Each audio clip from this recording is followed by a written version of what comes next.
J'espère que vous allez bien, j'espère que vous vous portez bien.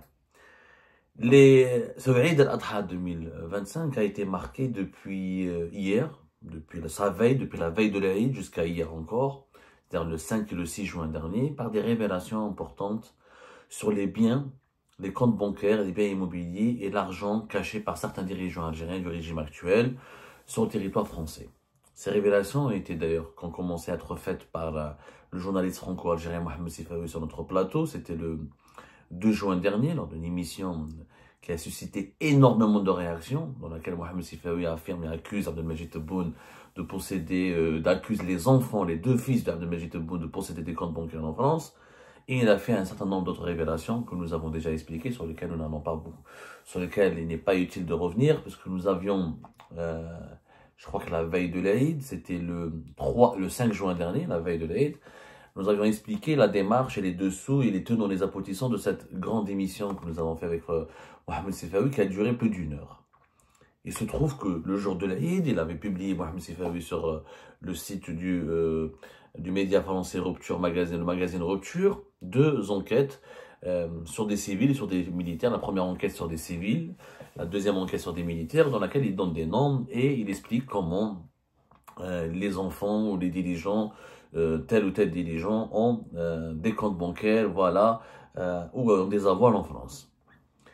Les deux volets de cette enquête ont suscité beaucoup de réactions. Alors, beaucoup de sources algériennes nous ont approchés pour nous dire finalement ton ami Mohamed Sifawi, c'était du délire, on s'attendait à des révélations fracassantes, finalement c'est rien, il ne donne même pas le nom de la banque, il dit même pas qu'est-ce qu'il y a dans ses comptes bancaires, on pensait qu'il avait vraiment de l'info, il fait que du commentaire, il n'a pas d'info, d'autres disent oh c'est vrai, d'autres disent au contraire c'est pas vrai, c'est de la foutaise, c'est du mensonge, il n'y a aucune preuve, c'est que des affabulations.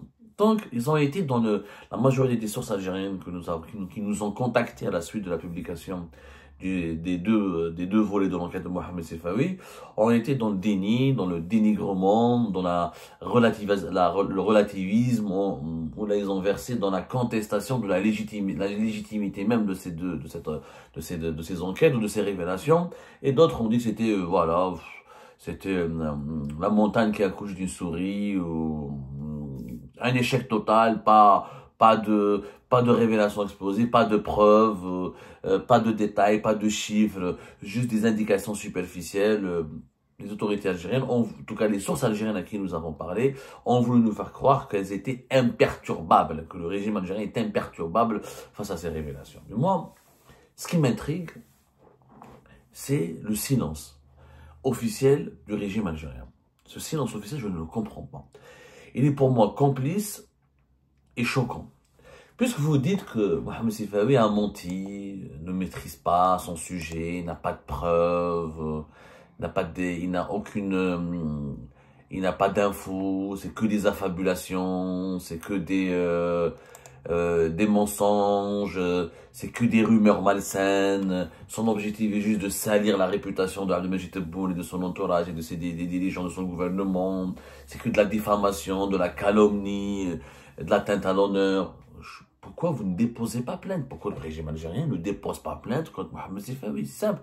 Pourquoi ne pas aller devant les tribunaux et exiger, et traîner à Mohamed Sifawi devant les tribunaux et exiger des preuves de ce qu'il avance? Puisque vous nous dites que non, les deux fils d'Abdelmajid Tebboune n'ont pas de compte bancaire, et qu'ils n'ont pas d'argent caché en France, et qu'ils n'ont pas de fortune cachée en France, et qu'ils n'ont jamais enfreint la réglementation algérienne, etc., et que Mohamed Sifawi est un menteur, un affabulateur. Alors dans ce cas-là, c'est les menteurs et affabulateurs. Il y a des tribunaux, il y a le tribunal judiciaire de Paris, il y a une chambre spécialisée dans les délits de presse. Si Mohamed Sifawi a menti, ou a falsifié, ou a inventé des informations, il pourrait être condamné à des réparations et à des indemnisations, et il pourrait avoir des soucis avec la justice française. Il y a une justice dans ce pays, il y a des tribunaux.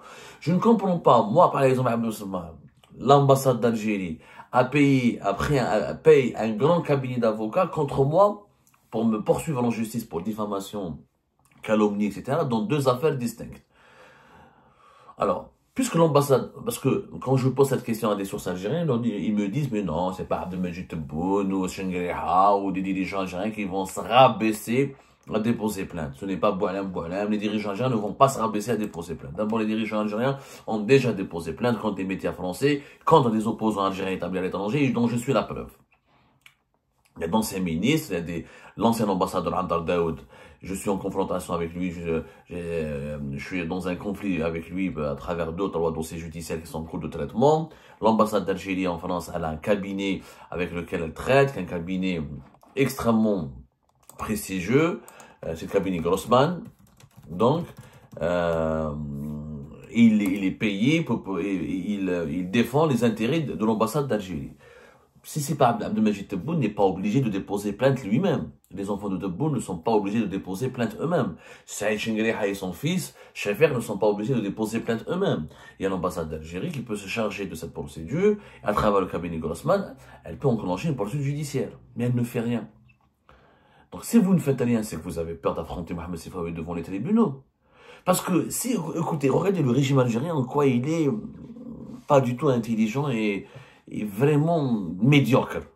Si vous êtes persuadé que Mohamed Sifawi, il ment, qu'il n'y a pas de preuves, qu'il fait de l'affabulation, qu'il est manipulé par des sources françaises anti-Algérie, proches de Rotaillot, du service secret français, hostile à Algérie, à ses intérêts, poursuivez-le devant la justice, c'est simple, et que vos avocats, j'ai des procès ici devant les tribunaux français.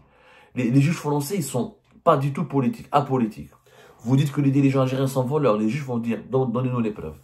En France, dans les affaires de diffamation, il y a l'élément de la bonne foi et les preuves matérielles.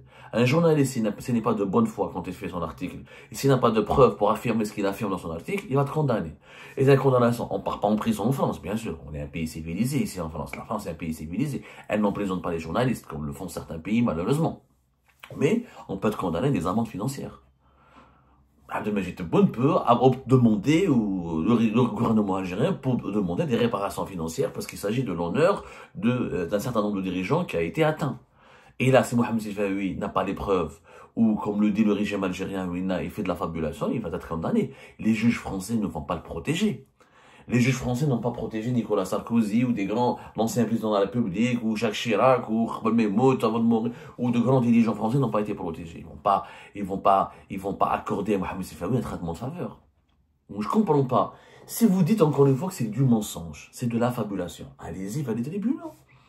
Pourquoi demander à Algérie patriotique, à la PS, de recourir à l'insulte, à la diffamation et au dénigrement? On parle des penchants sionistes de Mohamed Sifawi, il est israélien, il est pro-israélien, il est pro-sioniste. Mais Amnèche, nous, ce qui nous intéresse, est-ce que c'est vrai ce qu'il a révélé ou non? Est-ce que des dirigeants algériens qui pratiquent en ce moment une politique anti-française et qui ont un bras de fer avec la France, est-ce qu'ils ont des comptes bancaires, ils ont caché leur argent en France? Oui ou non? C'est ça la question qui nous intéresse. Que ce soit Mohamed Sifawi, ou la Michel, ou la Hamida, ou la Issa, ou la John, ou la James Bond qui a écrit ou qui a fait ces révélations, ce qui nous intéresse, c'est pas la personne de Mohamed Sifawi qui nous intéresse, ce sont les faits. Ce sont les faits. Le gouvernement n'a pas démenti, n'a pas déposé plainte, n'est pas parti devant les tribunaux pour exiger des réparations et exiger des clarifications et exiger la condamnation du journaliste. Le tribunal judiciaire de Paris, il y a une chambre spécialisée encore une fois dans les délits de presse. Moi, j'y suis convoqué régulièrement parce que les dirigeants algériens, moi, quand il s'agit de Abdou Samma ou là d'un autre, on le bombarde de plaintes. Quand il s'agit d'un opposant algérien, quand il s'agit de quelqu'un qui a la nationalité française, qui a le passeport français et qui est sourcé, qui, je sais pas, qui rafou, mais non, ils ont peur de Mohamed Sifawi. Ils ont vraiment peur de lui, j'ai l'impression. Qu'est-ce qui vous empêche de déposer plainte? À votre c'est fou. C'est les juges. Ils vont demander à Mohamed Sifawi les preuves. Les juges vont lui dire, vous dites que Chefer Chengriha, il a de l'argent en France caché. Sur quoi vous vous basez? Vous dites que les deux fils de Tebboune ont de l'argent caché en France. Sur quoi vous vous basez? Vous dites que tel haut gradé de l'armée, il a de l'argent. Vous dites que tel conseiller à la présidence, il a de l'argent. Tel ministre. Donnez-nous les preuves. Et donnez-nous la preuve qui prouve que cet argent provient de la corruption, ou c'est un enrichissement illicite, ou c'est un trafic d'influence. Donnez-nous les preuves. C'est très carré. Les juges français sont très carrés. Ils font pas de politique. Moi, j'ai fait une dizaine de procès ici en France, notamment devant le tribunal judiciaire de Paris. Les juges ne rentrent pas. Quand on leur dit, ne nous parlez pas de politique, vous avez affirmé cela dans votre article. Vous avez les preuves ou pas? S'il n'y a pas de preuves, vous avez des indices, vous avez parlé à des sources. Qui sont ces sources? Ne dites pas quelles sont vos sources. Mais est-ce que donnez-nous moi, j'ai fourni des emails, il m'est arrivé de fournir des documents, on peut ramener des témoins. Il y a une véritable tradition journalistique ici pour parler des articles de presse qui accusent et qui portent de graves accusations contre des responsables locaux, que ce soit français ou étrangers, des responsables d'État étrangers. Et les juges font leur travail. Ils ne sont ni avec le journaliste, ni avec le dirigeant étranger. Ils sont avec la vérité. Quand le journaliste se trompe, il est condamné. Quand le journaliste a raison, il est relaxé. Et la partie qui a déposé plainte contre lui va être condamnée à lui verser des réparations parce qu'elle l'a poursuivi injustement devant les tribunaux. Alors qu'elle savait qu'il avait raison. Donc, est-ce qu'ils ont peur de perdre? Je me pose la question. Il paye un cabinet Grossman, il a un contrat, il est situé rue de Marceau, en plein cœur, pratiquement à deux pas des Champs-Élysées, dans le 8e arrondissement. Il a un contrat avec l'ambassade d'Algérie. Si vous voulez, il suffit juste que l'ambassade d'Algérie lui demande d'actionner une action en justice contre Mohamed Sifawi, il le fera. Il le fera, il est payé pour ça. Mais non. On s'attaque à des activistes du MAC, on s'attaque à Abdou Samad, les journalistes, on s'attaque à quelques opposants, mais les journalistes franco-algériens ou ceux qui travaillent pour les médias français, etc., c'est très très rare où l'ambassade d'Algérie demande à son avocat de les attaquer. Je ne comprends pas. Il y a un complexe d'infériorité où vous avez... Sinon, voilà, pour moi, si Mohamed Sifawi n'est pas traîné devant la justice pour les graves révélations qu'il affirme, parce qu'il quand même il a donné des noms, de la famille de Chengriha à la famille de Tebboune, il dit que voilà, ils ont de l'argent caché en France, ils ont des comptes bancaires. Effectivement, il n'a pas donné le nom des banques dans lesquelles ces comptes bancaires sont domiciliés, il n'a pas donné des montants précis pour l'ensemble des personnalités qu'il a citées, mais il a donné beaucoup d'infos, beaucoup d'indices. Qu'est-ce qu'elles valent ces informations? C'est au pouvoir judiciaire de décider. Si le pouvoir judiciaire français, c'est la justice qui lui donne raison. Si au bout d'un procès, la justice lui donne raison, ça veut dire qu'il a fait un bon travail, qu'il est dans la vérité. Si elle lui donne tort, ça veut dire qu'effectivement, c'est de la fabulation, c'est du mensonge. Mais dans les deux cas, il n'y a que la justice qui peut trancher. Et la justice française, elle a les outils nécessaires pour trancher. Je ne comprends pas pourquoi les dirigeants algériens ne veulent pas aller devant les tribunaux. Qu'est-ce qui se passe? De quoi ont-ils peur? De quoi ont-ils peur? Il a cette passivité des autorités algériennes face à ces révélations très détaillées. Alors, dans l'affaire MDZ, le gouvernement algérien a réagi. Dans l'affaire des migrants et des critiques de Bruno Retailleau, le gouvernement algérien a réagi. Dans l'affaire contre l'AFP ou contre certains médias publics, dans l'affaire de France 2, quand ils ont fait des documentaires sur l'Algérie, le gouvernement algérien a réagi. Mais face à ces graves accusations de Mohamed Sifawi, le gouvernement algérien ne veut pas réagir. Pourquoi? Parce qu'il méprise le personnage. Il veut dire, nos sources à qui nous posons la question, il parle qu'avec du mépris à l'égard de Mohamed Sifawi. On s'en fout de Mohamed Sifawi. Nous, ce qui nous intéresse, c'est l'info. Est-ce qu'elle est vraie ou non? Est-ce qu'elle est fondée ou non? Est-ce qu'il y a des dirigeants algériens qui ont continué de cacher leur argent en France et d'entretenir des avoirs immobiliers et bancaires en France alors qu'ils sont impliqués, engagés dans un grand bras de fer, dans un terrible, très violent bras de fer diplomatique et géopolitique avec la France. C'est ça les questions qui nous intéressent. Et d'où vient cet argent qui a été caché en France? C'est ça les questions qui nous intéressent. Malheureusement, visiblement, le gouvernement algérien, le régime actuel ne veut pas répondre à ces questions. Il ne veut pas. Il est dans le déni, il est dans l'insulte, il est dans l'invective, il est dans l'injure. Ça, c'est la défense du faible. Ça, c'est la défense des faibles.